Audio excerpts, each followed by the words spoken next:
Nakakaawa, Maine Mendoza na ospital dahil kay Arjo Ataide.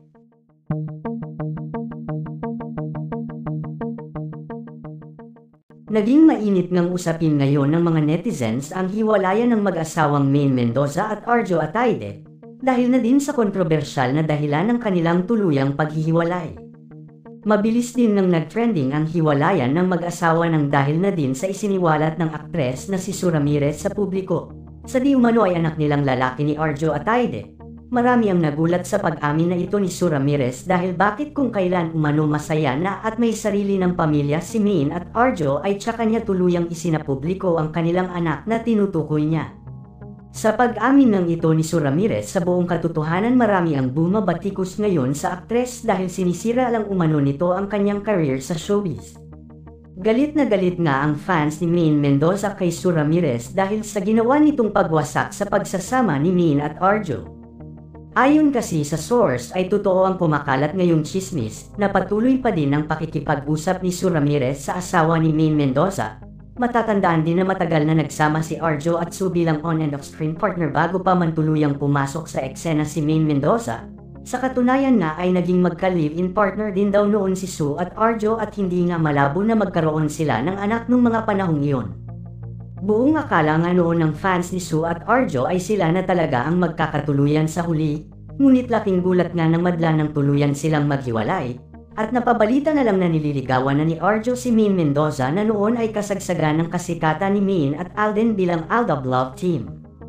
Samantala sa patuloy ng pagkalat ng nasabing isyu patungkol sa totoong dahilan ng paghihiwalay ni Maine at Arjo ay mabilis na nang gumawa ng hakbang ang pamilya ni Maine Mendoza sa legal na paraan.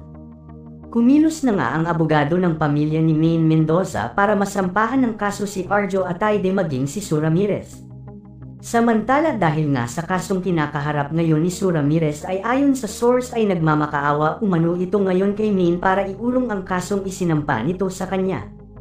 Ayon pa kay Sue, alang-alang nga daw sana sa anak nila ni Arjo ay sana ay iulong na lang daw ni Maine ang kasong isinampa nito sa kanya dahil wala daw siyang gusto kundi ang magkaroon lang ng ama ang kanyang anak kaya niya nagawang aminin sa publiko ang buong katotohanan. Ngunit wala daw balak na iulong ng pamilya ni Maine Mendoza ang kasong isinampa nila kay Sue Ramirez kahit pa lumaban umano ito sa kaso ay ilalaban daw nila ito hanggang sa huli.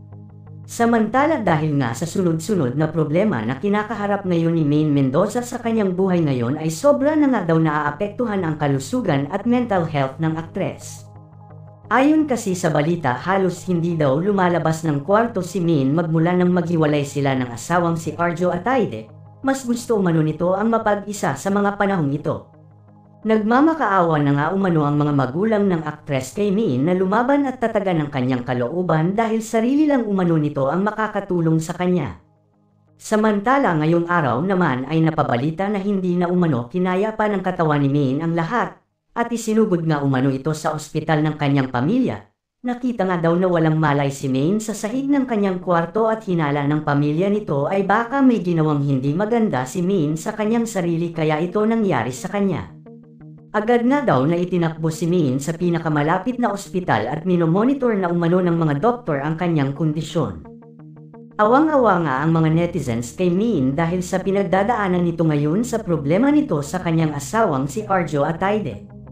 Sa katunayan nga ay sinisisi talaga ng pamilya ni Maine si Arjo dahil sa kapabayaan nitong ginawa kay Maine. Buong puso daw nila itong pinagkatiwala kay Arjo at sa huli ay ganito lamang ang gagawin niya sa kanyang asawa.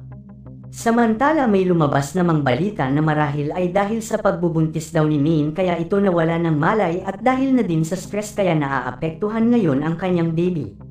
Subalit wala pang kumpirmasyon mula sa pamilya ni Maine kung totoo nga ba ang balita na buntis ito kaya na-ospital ang aktres.